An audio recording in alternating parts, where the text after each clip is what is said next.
Langkah kakinya kemudian berhenti ketika dia menyadari sesuatu. Tempat di mana dia berdiri sekarang adalah kuburan Sundel Bolong. Nyalinya mengkerut, dadanya kembang kempis begitu cepat, jantungnya bergoyang tak berirama. Pelan-pelan dia memanggil nama Sasno. Sesekali dia melirik ke arah kuburan, siapa tahu sang empunya bangkit.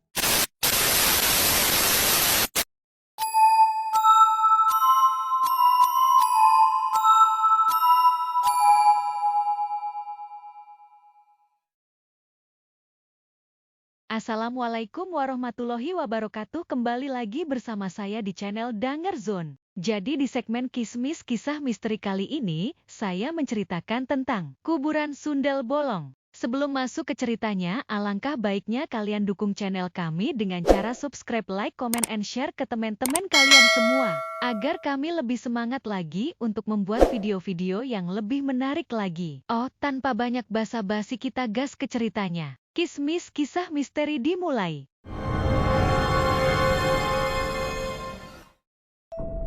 Tanpa mempedulikan sekitar, mereka asyik saling membelai, meraba dan berciuman. Sesekali tangan nakal Sasno berkelana ke area terlarang Jumi. Gadis belia itu tak mempermasalahkan kejahilan kekasihnya rupanya, sehingga lelaki cabul itu semakin bebas menjamah. Keasyikan mereka tiba-tiba terhenti akibat ada beberapa kerumunan semut yang menggigiti lengan dan betis Jumi. "Kita pindah aja, Bang.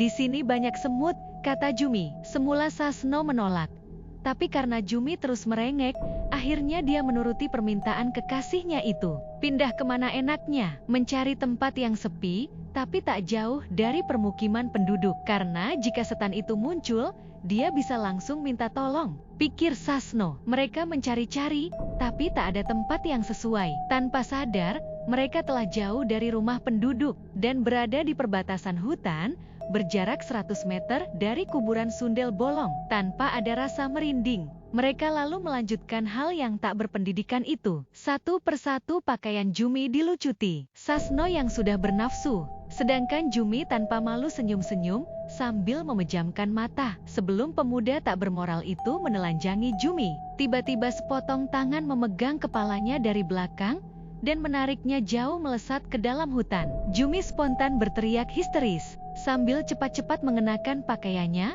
wanita yang hampir kehilangan kehormatannya itu berlari mengejar Sasno. Teriakannya masih terdengar di tengah pengejaran tersebut. "Baang!" teriaknya. Langkah kakinya kemudian berhenti ketika dia menyadari sesuatu. Tempat di mana dia berdiri sekarang adalah kuburan Sundel Bolong. Nyalinya mengkerut, dadanya kembang kempis begitu cepat, jantungnya bergoyang tak berirama. Pelan-pelan dia memanggil nama Sasno. Sesekali dia melirik ke arah kuburan, siapa tahu sang empunya bangkit. Karena tidak mendapat jawaban dari Sasno, dia berjalan mengelilingi pohon beringin yang menaungi kuburan misterius tersebut. Tak seberapa lama dia kembali histeris. "Baang Sasno!" Kali ini teriakannya semakin keras bak geledek. Didapati sang kekasih sudah menjadi mayat, matanya melotot, dadanya tertancap tombak yang berasal dari bambu. Tak kuat menyaksikan hal semengerikan itu, dia pingsan dan baru ditemukan oleh warga kampung keesokan harinya. Dan seperti biasanya, berjubel orang memadati ingin menyaksikan keganasan Sundel Bolong itu. Kedua orang tua Sasno hanya pasrah melihat putra keduanya terbujur kaku. Sementara Jumi berulang kali pingsan di samping jenazah kekasihnya. Beberapa hari kemudian, wajah cantik Anita pucat seperti kurang tidur. Terlihat sedikit lingkaran hitam di bawah matanya. Sesekali dia menguap, nampaknya benar, dia tidak bisa tidur akhir-akhir ini. Mimpi itu lagi, mimpi aneh yang sama. Mengapa dia selalu mendapatkan mimpi itu setiap malam? Karena tidak mau menceritakan mimpi yang dilihatnya akhir-akhir ini, dia menjadi semakin kebingungan. Terkadang dia melamun, menggaruk-garuk kepala, kemudian melamun lagi. Dia mulai jenuh dengan keadaan ini. "Lebih baik aku ke rumah neneknya Martini. Siapa tahu beliau bisa menjelaskan sesuatu," pikirnya. Tanpa seizin orang tuanya, Anita menuju rumah Waliem. Dengan beralaskan sendal jepit, dia kembali menyusuri jalanan terjal. Cuaca hari ini tidak mendung, jadi dia tak perlu terburu-buru. 15 menit kemudian dia sudah sampai di kediaman Waliem. Tapi rumah tampak sepi. Terlihat gembok yang menggantung di pintunya. Mungkin Waliem sedang keluar. "Aku tunggu saja di sini," katanya dalam hati. Entah bagaimana, timbul niat Anita untuk kembali ke tempat Martina, saudara kembar Martini yang dipasung di belakang rumah itu. Tanpa takut dia menuju ke sana. Sayup-sayup dia mendengar suara seseorang sedang berbincang-bincang. Diintipnya dari pojokan sambil menyembunyikan dirinya. Dia kaget setelah melihat Bagus kekasihnya sedang berada di depan gubuk tempat Martina dipasung. Entah apa yang dia katakan, tapi dari raut mukanya dia tampak gembira. "Aku akan kesini nanti malam, sayang," kata Bagus. Kalimat terakhir yang diucapkan Bagus itulah yang terdengar jelas oleh Anita. Rasa tak percaya timbul di batinnya. Bagaimana mungkin orang yang ingin dijadikan calon suami tega mengatakan hal itu kepada wanita lain? Lebih tak masuk akal, dia mengucapkannya kepada orang yang kurang waras. Tetesan air mata mulai menghiasi pipi Anita. Sambil berlalu pergi, dia terus membiarkan air matanya berlinang. Tatap matanya kosong. Hampir tak bisa dikontrol lagi kecepatan jalannya, hingga hanya 10 menit, dia sudah sampai di kamarnya. Lalu menangis sejadi-jadinya. Di otaknya muncul kenangan-kenangan indah bersama kekasihnya, Bagus. Sejak awal dia percaya bahwa Bagus adalah pilihan yang tepat. Tapi setelah yang didengarnya tadi, semua seakan berbalik 360 derajat. Nanti malam, aku akan memergoki mereka. Aku pengen tahu bagaimana reaksinya setelah melihat aku, kata Anita dalam hati. Jam 9 malam. Diam-diam Anita sudah sampai di rumah Waliem. Di pojokan tempat, dia tadi menguping pembicaraan Bagus dengan Martina. Hingga 5 menit dia menunggu, Bagus tak juga muncul. Dia menambah kesabarannya sampai 30 menit, namun Bagus masih tak dilihatnya. Jangan-jangan dia sudah berada di dalam dan berbuat mesum, pikirnya. Sembari menggigit bibirnya, dia langsung menghampiri pasungan Martina.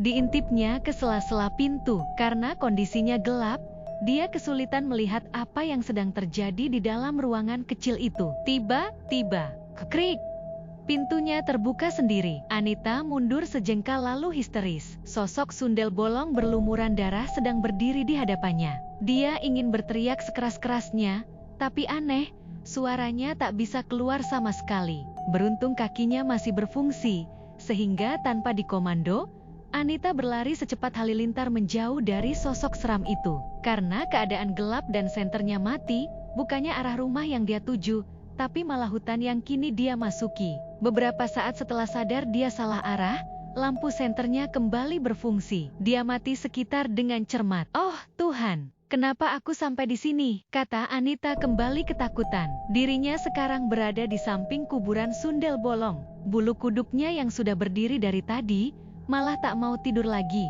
Angin yang bertiup lumayan kencang disertai gugurnya daun beringin, seakan memberi pertanda sundel bolong itu bakal muncul lagi.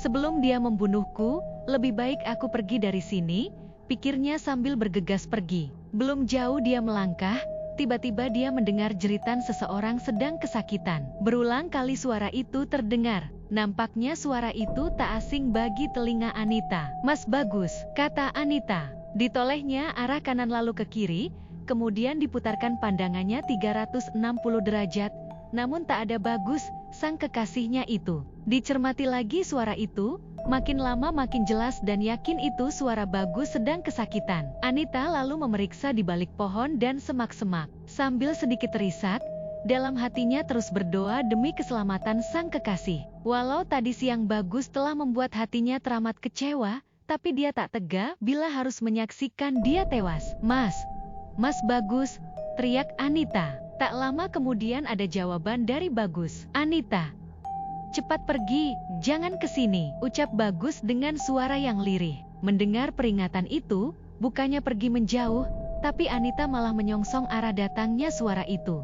Seketika itu juga Anita berlari menembus semak dan beberapa jaring laba-laba. Tak dihiraukan beberapa kali kulitnya tergores duri. Telapak kakinya masih terus diajaknya berlari. "Mas Bagus," teriaknya. Anita kaget saat melihat tubuh kekasihnya sekarat. Lengannya tergores benda tajam. Dari lukanya mengalir darah segar yang terus mengucur. Muka Bagus meringis.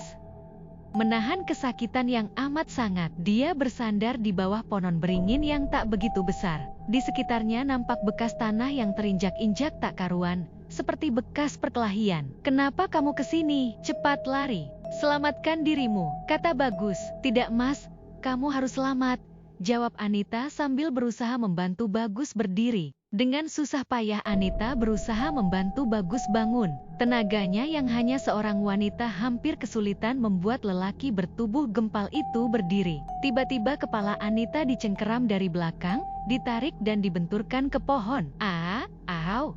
Teriak Anita. Seketika dia roboh. Bagus yang sudah tak bertenaga ikut roboh. Mereka bertumpuk bagai seonggok bangkai di bawah beringin. Sesosok pria kini sedang berdiri di depan mereka yang tengah terkulai. Dia tidak ikut dalam masalah kita, Parman. Biarkan dia pergi. Bagus memohon kepada orang yang kini berdiri di hadapannya. Salah dia sendiri yang datang kemari. Aku tidak mau ada saksi mata. Kalian semua harus aku habisi, kata Parman. Anita yang tidak tahu siapa laki-laki itu hanya mengaduh kesakitan. Kepalanya seperti berputar-putar. Sesekali dia terpejam lalu melek lagi. Akuilah semua kejahatanmu dan serahkan dirimu kepada yang berwajib, kata Bagus kepada Parman yang hanya tertawa dan berkacak pinggang. Kau kira aku gila? Mana mungkin aku mau melakukan hal konyol seperti itu? Aku masih pengen menikmati hidup bebas, walau aku harus membunuh kalian berdua. Toh penduduk akan mengira sundel bolong itu yang membunuh kalian, ucap Parman. Jangan sesumbar kamu biadab, kamu yang membunuh Martini. Kamu lihat teman-temanmu sudah mati, tinggal kau yang tersisa. Serahkan dirimu sebelum arwahnya datang, teriak Bagus. Wahaha, mana si sundel itu? Suruh dia kemari. Akan kuperkosa dia, dan kubunuh sekali lagi, teriak Parman semakin kalap. Petir tiba-tiba menggelegar. Angin bertiup amat kencang, membuat pandangan Parman terganggu. Debu bercampur daun-daun yang berguguran meliuk-liuk seperti topan kecil. Tak lama kemudian terdengar suara, "Parmaan!" Sontak Parman bergidik. Bulu romanya berdiri menjulang kokoh. Sekujur tubuhnya merinding. Dari ujung kepala sampai ujung kakinya bergetar. "Aku di sini, Parman." Suara itu terdengar lagi, kali ini semakin dekat. Bagus dan Anita juga tak kalah ketakutannya. Siapa itu?" kata Parman. "Aku di sini, Parman, di atas sini," ucap suara itu. Mata Parman melotot, nafasnya sulit diatur saat melihat sosok sundel bolong yang berdiri di dahan pohon beringin tempat Bagus dan Anita terkulai. Tidak mungkin, kata Parman. Tanpa sadar lelaki itu berjalan mundur, lalu jelebek. Sebuah tombak bambu menembus lengan kanannya. Teriak Parman. Dia jatuh tersungkur. Tak lama darah mengucur dari lukanya. Dilihatnya ke belakang, sundel bolong itu telah berada di belakangnya, memegang tombak bambu. Ampuni aku, Martini, ucap Parman memelas. "Aku di sini, Parman." Parman terkejut karena sundel bolong yang dilihatnya tadi masih berada di atas dahan pohon beringin. Anita yang nampak sudah mampu mengontrol kesadaran juga heran melihat ada dua hantu sundel bolong. Yang satu berada di atas pohon dan satu lagi berada di belakang Parman, tengah membawa tombak. "Kau heran, Parman," kata sosok seram yang membawa tombak. Rambut yang menutupi mukanya disibakan, diperlihatkan dengan jelas wajahnya. Namun bukan sosok seram yang diperlihatkan, melainkan sosok cantik jelita. "Martini," kata Parman.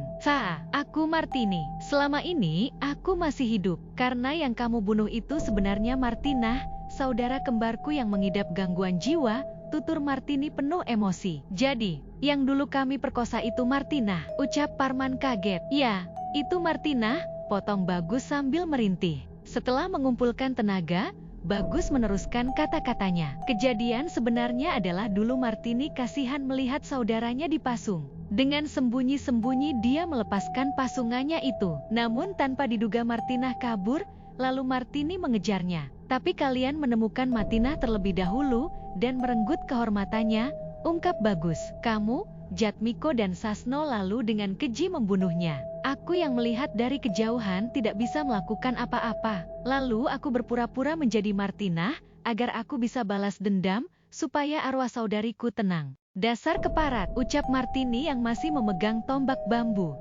Piap, ujung bambu dihantamkan ke pelipis Parman. "Aduh, sakit. Ampuni aku," ucap Parman. Pelipis Parman mulai berlumuran darah. Tak sedikit pun perasaan iba yang diperlihatkan Martini. Dia terus mendaratkan pukulan bertubi-tubi ke tubuh lelaki biadab itu, ke paha, tengkuk dan punggungnya, dan sesekali ke kemaluan Parman. Lelaki pendosa itu hanya bisa merangkak berusaha menjauh dan minta tolong. Tapi suara petir membuat suaranya tak mungkin didengar oleh siapapun. Martini lalu menatap ke dahan tempat arwah Martina.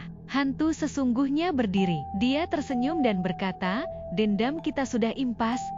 Jelebi bibi, ditancapkan tombak bambu ke punggung Parman, yang tembus ke jantungnya. Seketika Parman tewas setelah mengerang kesakitan. Martini kemudian menghampiri Bagus dan Anita, lalu membawa mereka ke perkampungan. Di jalan, Martini menceritakan semuanya kepada Anita. Dialah yang sebenarnya membunuh Jatmiko dan Sasno. Dengan bantuan Bagus, dia merencanakan menyamar sebagai hantu. Walaupun sosok hantu Martina sering menampakkan diri sebagai sundel bolong, tapi dia tidak mampu melakukan apa-apa. "Lalu bagaimana dengan kakekmu, Tarmiji?" tanya Anita. Memang semua penduduk mengira beliau dibunuh oleh sundel bolong, tapi Parmanlah yang membunuhnya. Aku melihatnya sedang menyeret tubuh kakek dan diletakkan di bawah pohon, supaya seolah-olah sundel bolonglah yang membunuhnya, ungkap Martini. Jadi Martina memberiku isyarat lewat mimpi bahwa sebenarnya Bagus itu adalah kekasihmu, dan kalian akan segera menikah, tanya Anita.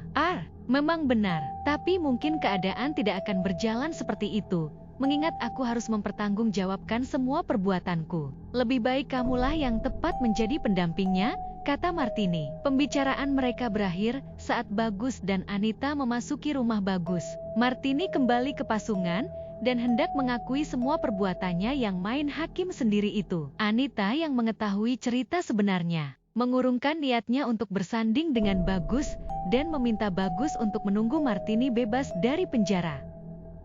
Mungkin segitu saja cerita yang bisa kami sampaikan. Mudah-mudahan dapat menghibur kalian semua. Dan jangan lupa ikuti kami terus ya. Wassalamualaikum warahmatullahi wabarakatuh.